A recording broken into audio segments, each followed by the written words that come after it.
J'ai un avis à vous dire parce qu'aujourd'hui, je me suis pointée ici à 6 h du matin. Et que depuis 6 h du matin, je circule. Depuis 6 h du matin, je circule avec des corps de gendarmerie. Et que ce n'est pas une démocratie. Et que c'est une piège de l'État et que ce n'est pas une démocratie. Et que la démocratie ne s'agit pas comme ça. Donc aujourd'hui, les gens souffrent. On a vu le 23 juin ici avec Maître Abdoulaye Wade. Et ce n'était pas comme ça. Les gens étaient à l'accès jusqu'à devant l'Assemblée nationale. Et que tous les gens étaient devant l'Assemblée nationale. Et que ce procès était là pour voter une loi. Donc dans ce cas, aujourd'hui, je me demande ce loi, c'est quelle loi? Donc, je me demande que avoir peur, ce n'est pas une normalité. Avoir peur, ce n'est pas une normalité. Il faut assumer la défense de ce que tu fais. Et que je vous dis que moi j'ai peur de l'État. Parce que cet État n'a qu'à faire un peu attention. Il n'a pas de conseil. Il n'a qu'à faire un peu attention, il n'a pas de conseil.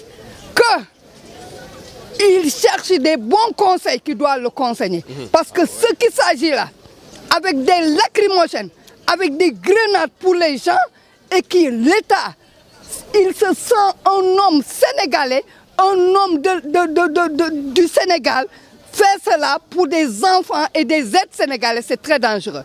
Nous sommes entourés par des tout le monde est là.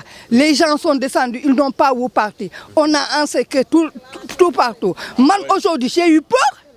J'ai eu peur. Même les gens qui vont à l'hôpital ne peuvent pas passer. Les gens qui vont à l'hôpital, à l'hôpital Dantec pour se soigner, ne peuvent pas se soigner à cause de l'État. Ça, c'est quoi? Pour un procès. La salle est pleine déjà. Quand je suis venue, on m'a dit que la salle est pleine. Les gens ont passé la nuit. Les gens de l'APR ont passé la nuit dans l'Assemblée nationale. Ils ont amené leurs militants, ils ont passé la nuit dans l'Assemblée nationale. Pourquoi cela? Et que même les conseils municipaux n'ont pas assez. Il y a une conseillère qui est venue me trouver, elle a montré sa carte, on lui a dit la salle est pleine, on a donné des ordres. Et que ces ordres, c'est quel ordre? On en a marre, on en a marre, nous sommes fatigués, on en a marre. Cette loi ne peut pas l'avoir la magistrature suprême. Il n'a qu'à faire attention. C'est le peuple qui l'a donné sa magistrature suprême. Et que s'il ne fait pas attention sur cette loi-là, il ira en élection et il verra.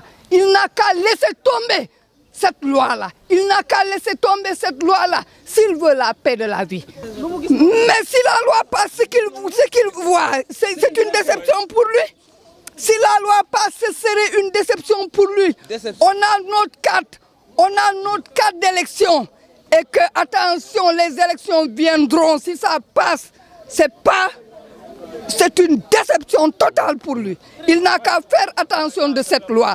Comme on lui a demandé de laisser, il n'a qu'à laisser cette loi. Il n'a pas de conseil. Il a des conseils qui vont l'amener dans un trou. Il a des conseils de magouille. Des conseils comme Moustapha Niasse. Des conseils comme Tanor Dieng.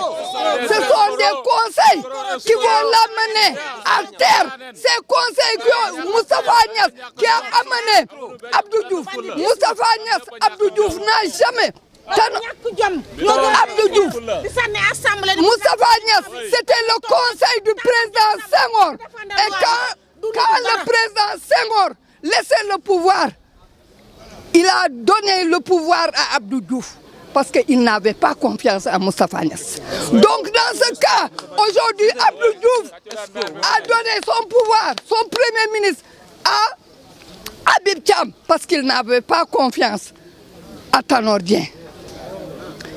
Habib Thiam, on l'a donné le premier ministre parce qu'ils n'avaient pas confiance à Moustapha Niasse. Moustapha Niasse ne peut pas s'asseoir sur la chaise présidentielle. Macky Sall n'a qu'à faire attention à Moustapha Niasse. S'il veut travailler, il n'a qu'à faire attention à Moustapha Niasse, à Tanor Dieng. Tanor Dieng qui ne peut pas accéder au pouvoir.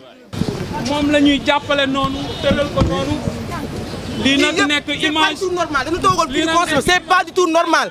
Nous sommes dans quel pays? Nous sommes dans quel pays? Parce que Macky Sall, actuellement, c'est pire le que jëlee woon. Léegi moom mu ñëw bëgg empirer comme que dañ ne Macky Sall moom moo jël réew mi démocratie la doon woote. C'est un type, il est faux. Il est faux. Macky Sall il est faux parce que moom moo ne woon démocratie parce que mënuñu comprendre ñuy dem liggéey sama sœur nekk fii di del déjeuner ñu doon lacrymogène fii on est témoins tous on est tous des témoins lacrymogène la ñu doon suñu tribune bi ñu naan muy jël café ñu doon lacrymogène c'est pas normal. Alors, on était tous assis au restaurant et d'un coup, on a vu des lacrymogènes qui viennent de n'importe où et c'est rentré au restaurant. Je vois que c'est anormal d'attaquer comme ça sans pour autant avertir les gens, mais on nous a pris de court au fait. Je représente le propriétaire du restaurant. Je suis une amie à lui.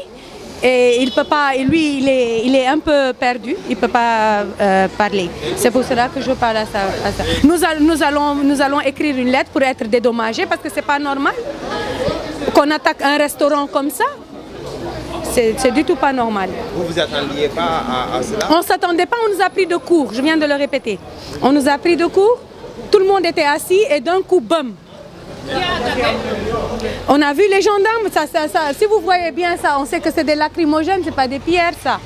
Des lacrymogènes, des pierres, mais c'est pas normal. C'est des lacrymogènes.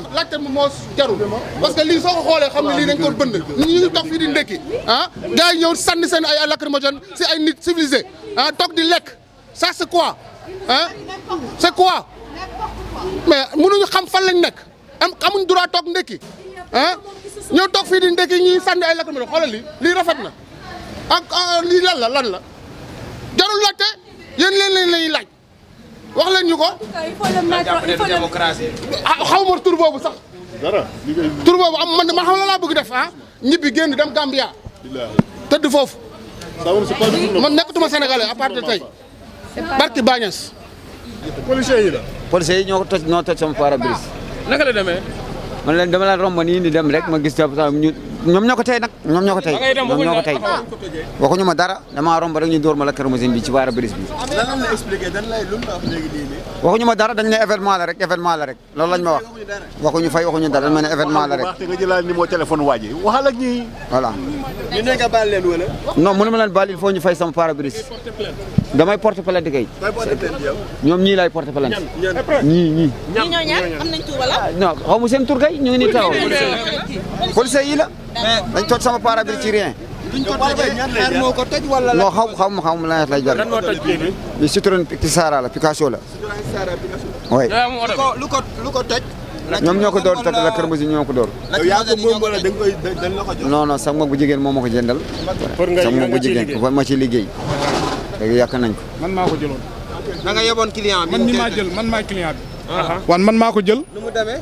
léegi dama ne ko jël nga yóbbu ma boori kii bi boori jumaa ji dama am soxla boobu fu mu war a jënd bagage léegi nag biñu demee ba si yoon yi lañ ñu dóor bal bi te ñun dana woon gannaaw wax ak police bi mu ne da ngeen a war a dem ma ne ko ñun dañ leen a woon gannaaw ngeen dóor nu bal kon nag loolu affaire bi fan ngeen ko teg mu ne ma daal ñun xamuñ dara dana dóor bal bi rek ma ne ko bu ngeen dóoree bal bi ci condition bi naka ngeen ko dóoree mais ñun dañ leen a woon gannaaw dem ngeen dóor nu bal ci man maa jël taxi ba yëkkati 1000 francs yi bu koo fay nii 1000 francs yaa ngi nii pour fay ko léegi ma àgg fi ma jëm mu ne léegi da ngeen dem ñun xamuñ ci loolu dara waaw waay mënta ñàkk parce que il faut ñu dimbale ko mu porter plainte parce que lii jaaduwul parce que bal bi mën naa agsi ci man mënoon naa ñëw si man bal bi mënoon naa ñëw si man non gisoo lacrymogène la ci weer bi la yem mais mënoon naa agsi ci ñun.